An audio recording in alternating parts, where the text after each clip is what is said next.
Gracias, compañero presidente, compañeras y compañeros diputados. Hace unos días el presidente Peña Nieto presentó su primer informe de gobierno, inscrito sin duda en esa vocación por la publicidad que lo define desde sus tiempos de candidato presidencial. Apareció impecablemente vestido, sonriente y tranquilo, y con un ánimo totalmente ajeno a las penosas condiciones del país. Insistió en que la situación del país está para echar cohetes. En ese exceso lo acompañaría la algarabía de los grandes medios de comunicación. Sin embargo, los resultados están a la vista. A 9 meses de iniciado el gobierno, sabemos que se acabó el espejismo. Sabemos que nada ha salido conforme a la propaganda. El sentimiento social dominante hoy es de tragedia, de frustración y de pérdida de la paciencia. No soy de aquellos que a la manera de Mefistófeles brindan porque todo va perfectamente mal sobre la tierra. Sin embargo, si nos resistimos a la manipulación mediática, si conservamos una dosis mínima de sentido crítico, hablar de política interior en el presente gobierno es hablar de un inventario dramático de fracasos. Las alarmas se encienden por todos lados. Avanzamos en un proceso de radicalización social desatado por las iniciativas impuestas al Congreso de la Unión por el Pacto por México, principalmente en respuesta a las reformas laboral, educativa y energética. El desconcierto permea a todas las clases sociales frente a expectativas de todo tipo frustradas. A la vista de todos está la continuidad de la violencia a nivel nacional, ejemplificada dramáticamente en la ingobernabilidad de los estados de Michoacán y Guerrero. La novedad de este gobierno, tan abocado a la imagen y a la publicidad, ha sido la de promover en los medios de comunicación la no mención del tema, con la pueril creencia de que por un acto de ilusionismo desaparecerán los efectos. El microtráfico se ha convertido en macrotráfico.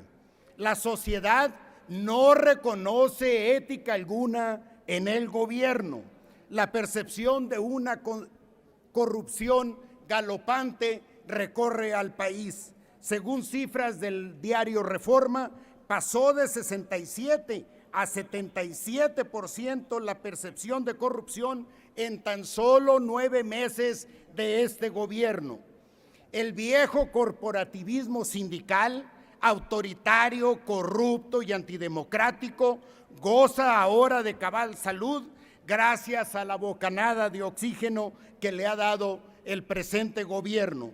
Mientras la sociedad está cada vez más impaciente ante la falta de soluciones, Peña Nieto ha apostado todo a su capacidad mediática. Anda a salto de mata tratando de huir de la realidad en viajes internacionales o bien enfrentándola con golpes de efecto propagandístico.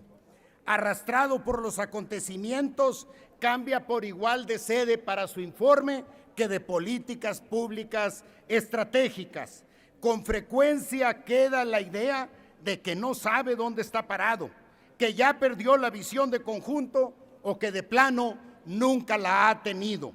Por ello, cada día son más profundas y abiertas las dudas en todos los sectores sobre su capacidad para enfrentar exitosamente los problemas del país.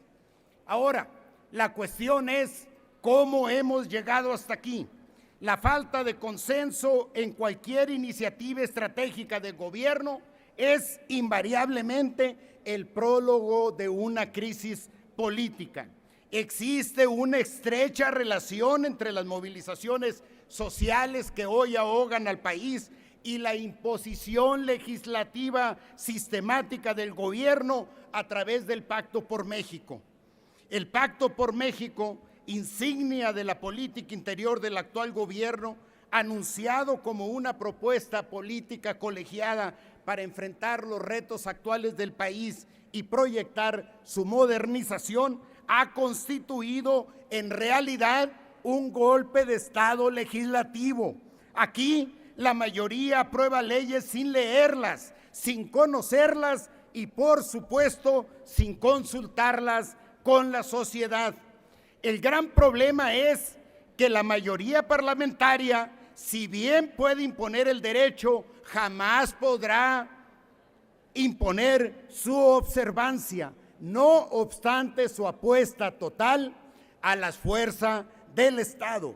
Por ello, representa una arrogancia riesgosa para la estabilidad del país que la mayoría priista y sus muéganos legislativos se sientan ajenos a la necesidad de construir consensos.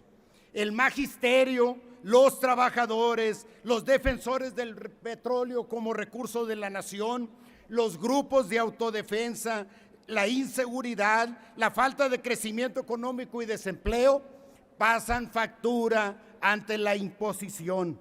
Pero Peña Nieto y sus asociados parecen estar ciertos de que la fuerza pública controlará las consecuencias.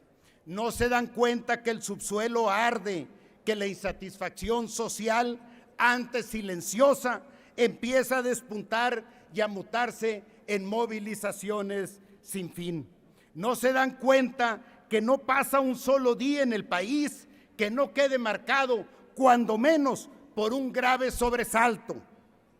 No se dan cuenta que el desencanto de los mexicanos es total fuera de los grupos de poder económico y de poder político, que el país vive un proceso acelerado de descomposición marcado por rebeliones en todos los frentes.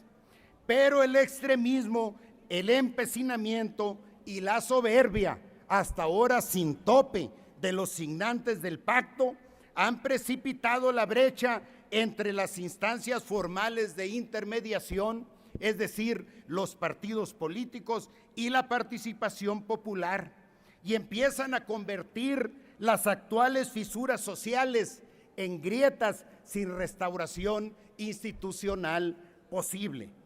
La respuesta del gobierno ha sido impulsar a través de los grandes medios el linchamiento de quienes se oponen o resisten, escondiendo así su voluntad represora. No obstante los amagos de represión, la movilización social está ya marcada como pauta para enfrentar la imposición legislativa del gobierno, y su intensidad será proporcional a la trascendencia y a la dimensión de las decisiones legislativas que se pretenda imponer. Olvidan que cuando la víctima social no puede ya esperar por mejores tiempos, cuando el hambre, la desesperación y la desolación como futuro lo tienen al borde de la inanición física y emocional, deja la autocontención para pasar a la protesta agria. La intensa movilización social que ahora recorre el país tiene ese origen, y más vale que cuanto antes nos demos cuenta de ello. No podemos, sin embargo, desestimar que el pacto rinde ya los primeros frutos para el PRI. Su primer objetivo, el de la conquista ideológica de las organizaciones firmantes, parece ya concluido. Es así que el neoliberalismo se ha convertido ahora en una ideología hegemónica.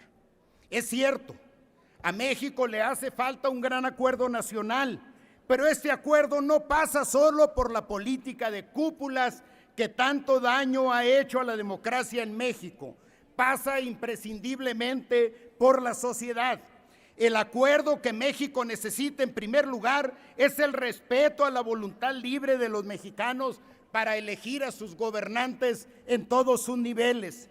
El acuerdo que México necesita es a favor de la nación, entendida esta como sus mayorías hoy abandonadas al arbitrio de las fuerzas del mercado, en la pobreza, la falta de horizontes, la violencia, la manipulación mediática y su utilización como carne de cañón electoral.